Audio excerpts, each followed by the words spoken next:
Hello, അസ്സലാമു അലൈക്കും. എന്തൊക്കെയാണ് വിശേഷം? എല്ലാവർക്കും സുഖല്ലേ? പിന്നെ ഞാൻ വീണ്ടും ഒരു സ്നാക്ക് റെസിപ്പി ആയിട്ടാണ് വന്നത് ട്ടോ. അടിപൊളി സ്നാക്കാണ്, സൂപ്പറാണ്. എല്ലാവരും ട്രൈ ചെയ്ത് നോക്കിക്കോ. എല്ലാവർക്കും ഇഷ്ടാവും ട്ടോ. ഇതിൻ്റെ പേരാണ് റഷ്യൻ കട്ട്ലറ്റ്. നമ്മളെ സാധാരണ കട്ട്ലറ്റ് പോലെയല്ല, കുറച്ച് വ്യത്യാസമുണ്ട് ട്ടോ. അതുപോലെ ആ ഒരു സാധാരണ കട്ട്ലറ്റുകൾ ഉണ്ടാകുന്ന പോലെ ഒരുപാട് മസാലകളോ ഒന്നും തന്നെ ഇല്ല. ഒരു പ്രത്യേക ടേസ്റ്റാണ്. എല്ലാവർക്കും ഈസി ആയിട്ട് ഉണ്ടാക്കാൻ പറ്റും. നോമ്പിനൊക്കെ ഉണ്ടാക്കാൻ പറ്റുന്ന നല്ലൊരു ഐറ്റമാണ് ട്ടോ. അപ്പോൾ നമുക്ക് വീഡിയോയിലേക്ക് പോയാലോ? അപ്പോൾ എന്നും പറയണ പോലെ തന്നെ ആദ്യമായിട്ട് എൻ്റെ ചാനൽ കാണുന്നവരുണ്ടെങ്കിൽ ഒന്ന് സബ്സ്ക്രൈബ് ചെയ്ത് സപ്പോർട്ട് ചെയ്യാൻ മറന്നു പോകരുത്. തൊട്ടടുത്തുള്ള ബെല്ലൈക്കണിൽ ഓൾ എന്നുള്ള ഓപ്ഷനും കൊടുക്കണം കേട്ടോ. വീഡിയോസൊക്കെ ഇഷ്ടമാകുകയാണെങ്കിൽ ഒന്ന് ലൈക്ക് ചെയ്യാനും മറന്നു പോകരുതേ. അപ്പോൾ അത് വീഡിയോയിലേക്ക് പോവാം. ആദ്യം തന്നെ ഞാനൊരു പാത്രം അടുപ്പിൽ വെച്ചിട്ടുണ്ട്. അതിലേക്ക് ഇതൊരു 2 ടേബിൾ സ്പൂണോളം ബട്ടർ ഇട്ട് കൊടുക്കുക കേട്ടോ. അൺസോൾട്ടഡ് ബട്ടറാണ്. അതൊന്ന് മെൽറ്റ് ആകുന്ന വരെ ഒന്ന് വെയിറ്റ് ചെയ്യുക. മെൽറ്റായി കഴിഞ്ഞാൽ അതിലേക്കൊരു 3 ടേബിൾ സ്പൂൺ മൈദപ്പൊടിയാണ് ചേർത്ത് കൊടുക്കേണ്ടത് കേട്ടോ. 3 ടേബിൾ സ്പൂണാണ്. 2 ടേബിൾ സ്പൂൺ ബട്ടറിന് 3 ടേബിൾ സ്പൂൺ മൈദപ്പൊടി. എന്നിട്ട് ആ മൈദ ഇതിൽ കിടന്നിട്ട് നന്നായിട്ട് ഇതിനൊന്ന് ചെറിയ സിമ്മിലിട്ടിട്ട് ഇതിനൊന്ന് വാട്ടിയെടുക്കണം കേട്ടോ. അപ്പോൾ ചെറുതായിട്ടൊരു കളറ് മാറി നല്ലൊരു ക്രീം കളറിലേക്കായിട്ട് വരും. ഇങ്ങനെ പതഞ്ഞ് പൊന്തി വരികയും ചെയ്യും. അതാണ് ഇതിൻ്റെ ഒരു പാകം എന്ന് പറയുന്നത്. ഇപ്പോൾ കണ്ടില്ലേ, കളറൊക്കെ ഒന്ന് മാറാൻ തുടങ്ങിയിട്ടുണ്ട്. അത് നന്നായിട്ട് പതഞ്ഞ് പൊന്തി ഈ ഒരു രീതിയിൽ കേട്ടോ. ബ്രൗൺ ആയി പോകാൻ പാടില്ല. ഇങ്ങനെ ആയിക്കഴിഞ്ഞാൽ ഇതിലേക്ക് ഇനിയിപ്പോൾ 1 കപ്പ് പാലാണ് ഒഴിച്ച് കൊടുക്കേണ്ടത് കേട്ടോ.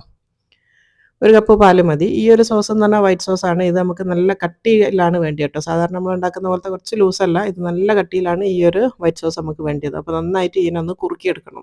അതുകൊണ്ടാണ് 2 ടേബിൾ സ്പൂൺ ബട്ടറിലേക്ക് 3 ടേബിൾ സ്പൂൺ മൈദപ്പൊടി ചേർത്ത് കൊടുത്തത്. എന്നിട്ട് നന്നായിട്ട് കുറുക്കിയെടുക്കുക.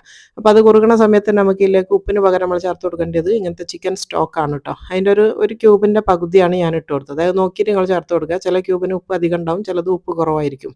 അപ്പോൾ അത് നോക്കിയിട്ട് അതും കൂടെ ചേർത്തിട്ട് നന്നായിട്ട് ഞാനത് കുറുക്കി എടുത്തിട്ടുണ്ട്. ഈ ഒരു രീതിയിലാണ് കുറുക്കേണ്ടത് കേട്ടോ. നന്നായിട്ട് കുറുക്കി എടുക്കുക. എന്നിട്ട് ഉപ്പൊന്ന് നോക്കട്ടെ. ലേശം മുന്നിട്ട് നിൽക്കുന്ന രീതിയിൽ ഉപ്പ് ഇട്ട് കൊടുക്കണം. കാരണം ഞാനിപ്പോൾ ഇനി ഉള്ളിൽ വേറെ ഉപ്പൊന്നും ചേർക്കാൻ പോകുന്നില്ല. ഈ ഒരു ഇതുള്ളതുകൊണ്ട് ഇതന്നെയാണ് ചേർത്ത് കൊടുക്കുന്നത്.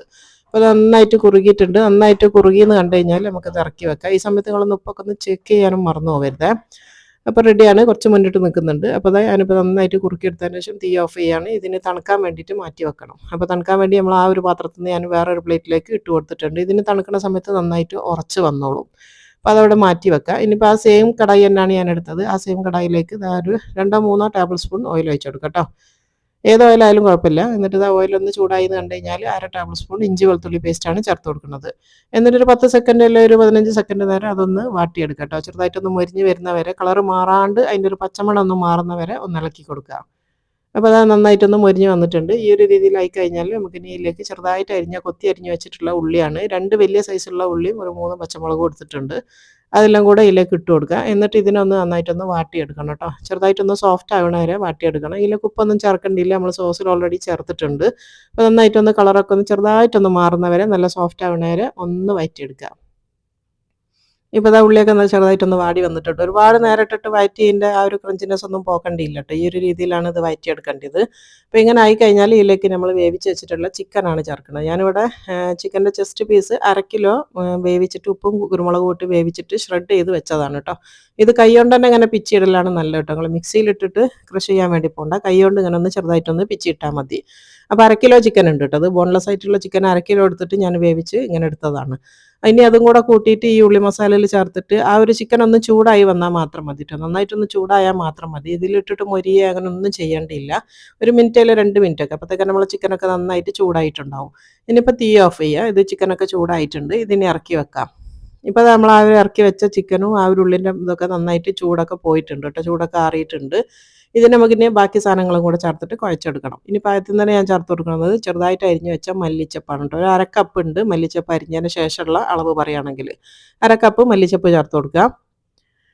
അപ്പോൾ അത് മുഴുവനായിട്ട് ഇട്ട് കൊടുത്തിട്ടുണ്ട്. ഇനി വേണ്ടിയത് ഉരുളക്കിഴങ്ങാണ്. ഞാൻ ഉപ്പിട്ടിട്ട് പുഴുങ്ങി ഉടച്ച് വെച്ചിട്ടുള്ള ഉരുളക്കിഴങ്ങാണ് ഇട്ടത്. നന്നായിട്ട് ഉടച്ച് വെച്ച ഉരുളക്കിഴങ്ങാണ്. തീരെ വെള്ളം ഉണ്ടാവാൻ പാടില്ല. എല്ലാത്തിലും ശ്രദ്ധിക്കേണ്ട ഈ ഒരു ഇതിൽ എന്ന് പറഞ്ഞാൽ തീരെ വെള്ളമായി ഒന്നിലും ഉണ്ടാവരുത് കേട്ടോ. നന്നായിട്ട് ഡ്രൈ ആക്കി എടുത്ത സാധനങ്ങളായിരിക്കണം എല്ലാം. ഇപ്പോൾ ആ ഉരുളക്കിഴങ്ങ് മുഴുവനായിട്ട് 2 മീഡിയം സൈസുള്ള ഉരുളക്കിഴങ്ങാണ് ഞാൻ എടുത്തത്. ഇനിയിപ്പോൾ അതും കൂടെ ചേർത്ത് കൊടുത്തിട്ടുണ്ട്. ഇനിയിപ്പോൾ വേണ്ടി നമ്മൾ നേരത്തെ റെഡിയാക്കി വെച്ചിട്ടുള്ള ആ ഒരു വൈറ്റ് സോസ്, ഇതിപ്പോൾ കണ്ടോ ചൂടാറിയ സമയത്ത് ഒന്നും കൂടെ ഒന്ന് കട്ടിയേ. ഈ ഒരു രീതിയിലാണ് വേണ്ടത്. മാക്സിമം അങ്ങനെ കട്ടിയിലാക്കി എടുക്കണം കേട്ടോ. അല്ലാഞ്ഞാൽ നമ്മളെ ഈ ഒരു കട്ട്ലേറ്റ് എന്താ പറയുക, സോഗിയായി പോവും. നമ്മൾ പൊരിക്കുന്ന സമയത്ത് എണ്ണ കുടിക്കും. അപ്പോൾ അത് എണ്ണ കുടിക്കാണ്ട് നല്ല പാകത്തിൽ കിട്ടേണ്ടിയിട്ടുണ്ടെങ്കിൽ ഈ ഒരു രീതിയിൽ തന്നെ നല്ല കട്ടിയിൽ എല്ലാം ചേർത്ത് കൊടുക്കണം. ഇനിയിപ്പോൾ അതെല്ലാം കൂടെ കൂട്ടിയിട്ട് മിക്സാക്കി നന്നായിട്ട് കുഴച്ചെടുക്കുക കേട്ടോ. അപ്പോൾ ഈ ഒരു രീതിയിൽ നല്ല ഡ്രൈ ആക്കി എല്ലാം എടുത്തു കഴിഞ്ഞാൽ മാത്രമാണ് നമുക്കിങ്ങനെ കയ്യിലൊട്ടാത്ത പാകത്തിൽ ഈ ഒരു രീതിയിൽ കിട്ടുക കേട്ടോ. ഇനിയിപ്പോൾ ഇൻ കേസ് നിങ്ങൾ ഉണ്ടാക്കുന്ന സമയത്ത് എന്തെങ്കിലും കുറച്ച് ലൂസായി പോയി അല്ലെങ്കിൽ ഒട്ടുന്ന പാകത്തിലായി പോയി എന്ന് തോന്നുകയാണെങ്കിൽ ഫ്രഷ് ബ്രെഡ് പൊടിച്ചിട്ട് കുറച്ച് ചേർത്ത് കൊടുത്താൽ മതി. പക്ഷെ അത് ചേർക്കാണ്ട് ഉണ്ടാക്കലാണ് ഏറ്റവും നല്ലത് കേട്ടോ. ആ ഒരു ടേസ്റ്റ് കറക്റ്റ് അറിയണമെങ്കിൽ ബ്രെഡ് ചേർക്കാണ്ട് ഉണ്ടാക്കണം. അപ്പോൾ ഇൻ കേസ് നിങ്ങൾക്ക് അങ്ങനെ ആയി പോവുകയാണെങ്കിൽ കുറച്ച് ബ്രെഡ് ഒന്ന് ഫ്രഷ് ആയിട്ട് പൊടിച്ച് ചേർത്ത് കൊടുത്താൽ മതി. ഇതിനെ മാറ്റി വെക്കാം. ഇത് നമുക്കിനി ഉരുളാക്കി എടുക്കാനുള്ളതാണ് കേട്ടോ. ഇതിപ്പോൾ നല്ല കയ്യിലൊട്ടാത്ത പാകത്തിലാണ് ഉള്ളത്. എല്ലാം നല്ല ഡ്രൈ ആക്കി എടുത്തതുകൊണ്ടാണ് ഈ ഒരു രീതിയിൽ കിട്ടുന്നത് കേട്ടോ. ഇപ്പോൾ നന്നായിട്ട് നമുക്ക് ഷേപ്പ് ചെയ്യാൻ പറ്റുന്ന പാകത്തിലാണ് ഇപ്പോൾ ഇതുള്ളത്. ഇനിയിപ്പോൾ അടുത്തെന്ന് പറയുന്നത് നമുക്കൊരു ബാറ്റർ വേണം. അതിന് വേണ്ടിയിട്ട് ഒരു 3 ടേബിൾ സ്പൂൺ ഞാൻ മൈദപ്പൊടി എടുക്കുന്നുണ്ട്. 3 ടേബിൾ സ്പൂൺ ആണ് എടുത്തത്. ഇനി അതേ സെയിം ക്വാണ്ടിറ്റിയിൽ തന്നെ നമുക്ക് കോൺഫ്ലവറും വേണം. 3 ടേബിൾ സ്പൂൺ കോൺഫ്ലവറും കൂടി ചേർത്ത് കൊടുക്കുക. അപ്പോൾ 3 ടേബിൾ സ്പൂൺ മൈദപ്പൊടിയും 3 ടേബിൾ സ്പൂൺ കോൺഫ്ലവറും കൂട്ടിയിട്ട് പിന്നെ അതിലേക്ക് ഒരു നുള്ള് ഉപ്പിട്ട് കൊടുക്കുക കേട്ടോ. ചെറുതായിട്ടൊരു നുള്ള് ഉപ്പിട്ട് കൊടുത്തിട്ട് ഇനിയിപ്പോൾ വെള്ളം ഒഴിച്ചിട്ട് ഇതൊന്ന് കലക്കിയെടുക്കണം. വെള്ളം ഒഴിച്ചിട്ട് ഒരുപാട് അങ്ങ് ലൂസായി പോകാനും പാടില്ല, എന്നാൽ ഭയങ്കരമായിട്ട് കട്ടിയായി പോകാനും പാടില്ല. നമുക്ക് ആ ഒരു കട്ട്ലറ്റ് ഇതിൽ മുക്കിയെടുക്കാനുള്ളതാണ് കേട്ടോ. അപ്പോൾ ആ ഒരു കട്ടിക്കാണ് ഇത് വേണ്ടത്. ഒരുപാട് അങ്ങ് ലൂസായി പോകരുത്, എന്നാൽ നല്ല കട്ടി ഉണ്ടാവുകയും ചെയ്യരുത്. അപ്പോൾ അത് നന്നായിട്ട് ഞാൻ കലക്കി എടുത്തിട്ടുണ്ട്. ഈ ഒരു പാകത്തിലാണ് വേണ്ടത്. ഇനിയിപ്പോൾ വേണ്ടി നമുക്ക് കോട്ട് ചെയ്യാൻ വേണ്ടിയത് നമുക്ക് വറുത്തെടുത്തിട്ടുള്ള സേമിയാണ് കേട്ടത്. ഇത് ഓൾറെഡി ഇവിടെ വറുത്ത സേമിയ ഞാൻ വാങ്ങിച്ചതാണ്. ഇത് പാകിസ്ഥാനി സേമിയ എന്ന് പറഞ്ഞിട്ടുള്ള കുറച്ച് നേരിയ ടൈപ്പിലുള്ള അങ്ങനത്തെ സേമിയാണ് കേട്ടോ. അത് നന്നായിട്ട് കൈ കൊണ്ടൊന്ന് പൊടിച്ചെടുത്തതാണ്. മിക്സിയിലൊന്നും ഇടരുത്, കൈ കൊണ്ടൊന്ന് പൊടിച്ചെടുത്താൽ മതി. ഇപ്പോൾ നിങ്ങൾ വറുക്കാത്തതാണ് എടുക്കുന്നതെങ്കിൽ നന്നായിട്ട് ഡ്രൈ റോസ്റ്റ് ചെയ്തിട്ട് എടുക്കണം കേട്ടോ. ഇനിയിപ്പോൾ നമ്മൾ നേരത്തെ മാറ്റി വെച്ചിട്ടുള്ള ആ ഒരു ഇതിൽ ഞാൻ ഗ്ലൗസ് ഇട്ട സമയത്ത് ചെറുതായിട്ടൊന്ന് കീറിപ്പോയി, കുഴപ്പമില്ല. നമ്മളിപ്പുറത്തെ കൈ കൊണ്ടാണ് കൂടുതലും യൂസ് ചെയ്യുക. അപ്പോൾ ഇതിൽ നിന്ന് ഓരോ ഉരുളെടുത്തിട്ട് നിങ്ങൾക്ക് എത്ര വലുപ്പത്തിലുള്ളതാണോ വേണ്ടി അതിനനുസരിച്ച് ഓരോന്ന് എടുക്കുക. എന്നിട്ട് നന്നായിട്ട് ഷേപ്പ് ചെയ്ത് എടുക്കുക കേട്ടോ. ഇഷ്ടമുള്ള ഷേപ്പ് ആക്കുക, റൗണ്ടിലോ അല്ലെങ്കിൽ സ്ക്വയറിലോ ഏത് ഷേപ്പിലോ ആക്കുക. ഞാനിപ്പോൾ ഇവിടെ ഒരു ഓവൽ ഷേപ്പിലാണ് ആക്കുന്നത് കേട്ടോ. ഒരു ഓവൽ ഷേപ്പ് നിങ്ങൾക്ക് ഇഷ്ടമുള്ള ഷേപ്പിലാക്കി എടുക്കുക. നമ്മളിപ്പോൾ നോമ്പിനൊക്കെ നമ്മൾ ഒരുപാട് തരം കട്ട്ലറ്റ്സ് ഒക്കെ ഉണ്ടാക്കുന്ന സമയത്ത് ഓരോന്നിൻ്റെ ഷേപ്പ് നമ്മൾ മാറ്റി മാറ്റി വെക്കുകയാണെങ്കിൽ നമുക്ക് പെട്ടെന്ന് മനസ്സിലാക്കാൻ പറ്റും ഇത് എന്ത് കട്ട്ലറ്റ് ആയിരുന്നു എന്നുള്ളത്. നമ്മൾ ഉണ്ടാക്കിയിട്ട് എന്തായാലും ഇത് കുറച്ച് ഫ്രീസറിൽ വെക്കുമല്ലോ, അപ്പോൾ എന്തായാലും മനസ്സിലാകാൻ വേണ്ടി നല്ലതാണ്. ഓരോ കട്ട്ലറ്റും നമ്മൾ ഓരോ ഷേപ്പിലാക്കിയാൽ മതി. അപ്പോൾ അതേമാതിരി ഈ ഒരു ഓവൽ ഷേപ്പിൽ ഇത് നന്നായിട്ട് ഉരുട്ടിയെടുത്തിട്ടുണ്ട്. ഇതേപോലെ ഇനി ബാക്കിയുള്ള കംപ്ലീറ്റ് ഉരുട്ടിയെടുക്കുക. ഇപ്പോൾ ഇതെല്ലാം ഞാനിങ്ങനെ ട്രയലാക്കി വെച്ചിട്ടുണ്ട് കേട്ടോ. അപ്പോൾ ഇത് ഇനി ഒരു 10 മിനിറ്റ് ഫ്രിഡ്ജിൽ വെച്ചിട്ട് എടുക്കുകയാണെങ്കിൽ അത്രയും നല്ലതാണ്. നിങ്ങൾക്ക് ഡിപ്പ് ചെയ്യാനൊക്കെ കുറച്ചും കൂടെ ഈസി ആവും. എനിക്കിവിടെ സമയമില്ലാത്തതുകൊണ്ട് ഞാൻ വീഡിയോ ചെയ്യുന്നതുകൊണ്ട് എനിക്കിപ്പോൾ ഇത് ഫ്രിഡ്ജിൽ വെച്ചിട്ട് തണുപ്പിച്ചെടുക്കാനുള്ള ടൈമൊന്നുമില്ല. ഞാനിപ്പോൾ തന്നെയാണ് ഇത് ചെയ്യുന്നത് കേട്ടോ. നിങ്ങൾ ഉണ്ടാക്കുകയാണെങ്കിൽ ഒന്ന് തണുപ്പിച്ചാൽ അത്രയും നല്ലതാണ്. ഇനിയിപ്പോൾ നമ്മൾ നേരത്തെ റെഡിയാക്കി വെച്ചിട്ടുള്ള ആ ഒരു ബാറ്ററും അതേപോലെ തന്നെ നമുക്ക് പൊതിയാനുള്ള ആ ഒരു സേമിയ എടുത്ത് വെക്കുക. എന്നിട്ട് ഓരോന്ന് ഈ ഒരു മൈദേൻ്റെ മിക്സിലേക്ക് ഇട്ടിട്ട് ഒന്ന് മുക്കിയെടുക്കുക. അപ്പോൾ ആ ഒരു മൈദപ്പൊടിൻ്റെ മിക്സിൻ്റെ കട്ടി നിങ്ങൾക്ക് കണ്ടാൽ മനസ്സിലാവും. ഇങ്ങനെ നമ്മൾ കോട്ട് ചെയ്ത് കഴിഞ്ഞാൽ ഒരു ലൈറ്റ് ആയിട്ടുള്ള ഒരു കോട്ടിങ് നമ്മൾ ആ ഒരു കട്ട്ലറ്റിൻ്റെ മേലെ വരണം കേട്ടോ. ആ ഒരു കട്ടിയിൽ നമുക്ക് മാവ് ഉണ്ടാവണം. എന്നിട്ട് ഇത് നന്നായിട്ട് ഈ ഒരു സേമിയയിലിട്ടിട്ട് നന്നായിട്ടൊന്ന് കോട്ട് ചെയ്ത് എടുക്കുക കേട്ടോ. നന്നായിട്ട് പൊതിഞ്ഞെടുക്കണം, എല്ലായിടത്തും ആവണം. അപ്പോൾ ഈ ഒരു സേമിയ ഞാൻ പറഞ്ഞല്ലോ, നിങ്ങൾക്ക് വറുക്കാത്ത സേമിയാണ് കയ്യിലുള്ളതെങ്കിൽ ഒന്ന് എണ്ണ ഒന്നും ചേർക്കാണ്ട് ഒരു പാനിലിട്ടിട്ട് ഡ്രൈ റോസ്റ്റ് ചെയ്തെടുക്കണം കേട്ടോ. ചെറിയ തീയിലിട്ടിട്ട് ഇതേപോലെ ഗോൾഡൻ കളർ ആകണ വരെ നന്നായിട്ട് ഡ്രൈ റോസ്റ്റ് ചെയ്തെടുക്കണം. എന്നിട്ട് നമ്മൾ ഇതിന് ഉപയോഗിക്കാൻ പാടുള്ളൂ കേട്ടോ. എന്താണെന്ന് വെച്ചാൽ നമ്മൾ എണ്ണയിലിട്ട് പൊരിക്കുന്ന സമയത്ത് മറ്റേ നമ്മൾ പച്ചക്കുള്ള സേമിയ ഇട്ട് കൊടുത്തു കഴിഞ്ഞാൽ ചിലപ്പോൾ ആ സേമിയ വെന്ത് വരണം എന്നില്ല. അതൊരു ക്രിസ്പി ആയിട്ട് അതിൻ്റെ ടേസ്റ്റ് വ്യത്യാസം ഉണ്ടാവും. ക്രിസ്പി ആയിട്ട് വരും, പക്ഷേ അതിൻ്റെ ടേസ്റ്റ് വ്യത്യാസം വരും. ഒന്ന് റോസ്റ്റ് ചെയ്തെടുത്ത് കഴിഞ്ഞാൽ നല്ല ഫ്ലേവറിലേക്ക് കിട്ടും. അപ്പോൾ നന്നായിട്ട് കവർ ചെയ്തിട്ടുണ്ട്. ഈ ഒരു രീതിയിൽ കംപ്ലീറ്റ് ഇത് മൊത്തത്തിൽ ഇങ്ങനെ ഒന്ന് കവർ ചെയ്തെടുക്കുക. ഇപ്പോൾ അത് എല്ലാ കട്ട്ലറ്റ്സും ഞാനിതാ ഈ ഒരു മൈദപ്പൊടിയിലൊക്കെ മുക്കി ആ ഒരു സേമിയൊക്കെ പൊതിഞ്ഞ് വെച്ചിട്ടുണ്ട്. ഇതിനെങ്ങനെ നമ്മൾ ഫ്രീസറിൽ സ്റ്റോർ ചെയ്യേണ്ടതെന്ന് വെച്ചാൽ ഇതുപോലുള്ള ട്രേയിൽ നിരത്തി വെച്ചിട്ട് ഫ്രീസറിൽ വെക്കുക കേട്ടോ. ഫ്രീസറിൽ വെച്ചിട്ട് ഇതൊന്ന് ഐസായി എന്ന് കണ്ടു കഴിഞ്ഞാൽ നമ്മൾ ഓരോന്നോരോന്ന് ഇളക്കിയെടുക്കുക. ഞാൻ കഴിഞ്ഞ വീഡിയോയിൽ സമൂസ വെച്ച സമയത്തും പറഞ്ഞിരുന്നു ഇങ്ങനെ പരത്തിയിട്ട് വെക്കണം. എന്നിട്ട് ഐസായി കഴിഞ്ഞാൽ എടുത്തിട്ട് ഓരോന്നോരോന്ന് ഇളക്കിയിട്ട് എടുത്തതിന് ശേഷം പിന്നെ മാറ്റി നമ്മൾ വേറൊരു എന്താ പറയുക കവറിലോ അല്ലെങ്കിൽ പാത്രത്തിലോ എങ്ങനെയെങ്കിലും നമ്മൾ ആക്കി വെച്ചാൽ ഓരോ സമയത്ത് മൊത്തത്തിലെടുത്ത് തണുപ്പ് പോക്കേണ്ടിയില്ല. നമുക്ക് ആവശ്യമുള്ളത് എടുക്കാൻ കിട്ടും. ഓരോന്നോരോന്നായിട്ട് തന്നെ എടുക്കാൻ കിട്ടും കേട്ടോ. അങ്ങനെ ചെയ്യുമ്പോൾ ഇപ്പോൾ ഞാൻ കുറച്ച് എണ്ണ ചൂടാക്കാൻ വേണ്ടി വെച്ചിട്ടുണ്ട്. അപ്പോൾ ആ ഇതിലേക്ക് ചൂടായി കഴിഞ്ഞാൽ നമ്മളിതാ 2 3 ഒക്കെ ഒന്നിച്ചിട്ടിട്ട് നമുക്ക് ഫ്രൈ ആക്കി എടുക്കാം. ഒരു മീഡിയം തീയിലിട്ടിട്ട് പൊരിച്ചെടുത്താൽ മതി. ഭയങ്കര ലോ ആക്കണ്ട, അതുപോലെ തന്നെ തീ കൂട്ടിയും വെക്കണ്ട കേട്ടോ. നമുക്ക് എന്നും തന്നെ ഇതിൽ വേവാനില്ല, പുറമെയുള്ള ആ ഒരു കോട്ടിങ് മാത്രമേ നമുക്ക് വെന്ത് കിട്ടേണ്ടിയുള്ളൂ.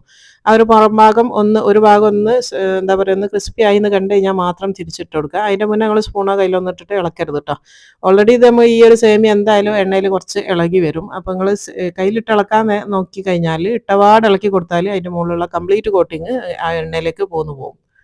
അപ്പോൾ അത് 2 ഭാഗവും നന്നായിട്ടൊന്ന് മൊരിച്ചെടുത്തിട്ടുണ്ട്. കുറച്ച് ടൈം എടുത്തിട്ട് തന്നെ നമ്മൾ മൊരിച്ചെടുക്കണം കേട്ടോ. ഞാൻ വീഡിയോ ആയതുകൊണ്ട് ഫാസ്റ്റാക്കി കാണിക്കുന്നതേ ഉള്ളൂ.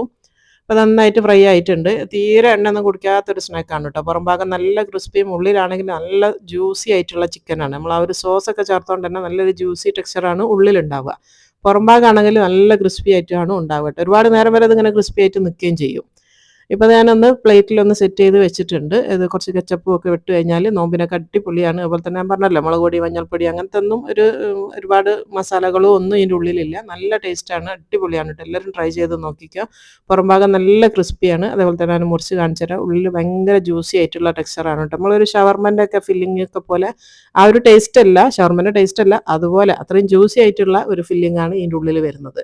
അടിപൊളിയാണ്. എല്ലാവരും ട്രൈ ചെയ്ത് നോക്കിക്കോ. എല്ലാവർക്കും ഇഷ്ടാവും. കുട്ടികൾക്കും വലിയവർക്കും എല്ലാം ഇഷ്ടാകുന്ന അടിപൊളി ഒരു റഷ്യൻ കട്ട്ലറ്റ് ആണിത്. അപ്പോൾ നോമ്പിനൊക്കെ ഉണ്ടാക്കാൻ പറ്റിയതാണ് ട്ടോ. അപ്പോൾ ഇപ്പോഴേ ഉണ്ടാക്കിയിട്ട് നമുക്ക് സ്റ്റോർ ചെയ്യാനും പറ്റും, ഫ്രീസറിൽ സ്റ്റോർ ചെയ്യാനും പറ്റും. അപ്പോൾ നമുക്ക് ഓരോ ആവശ്യത്തിന് കുറേശ്ശെ കുറേശ്ശെ എടുത്തിട്ട് പൊരിക്കുകയും ചെയ്യാം. അപ്പം ഇൻഷാ അള്ളാ ഇന്ന് കാണിച്ച വീഡിയോ ഇഷ്ടമായി എന്ന് വിചാരിക്കുന്നു. ഇഷ്ടമാണെങ്കിൽ ലൈക്ക് ചെയ്യാനും ഷെയർ ചെയ്യാനും മറക്കണ്ട. അപ്പോൾ ശരി, അസ്സലാമു അലൈക്കും.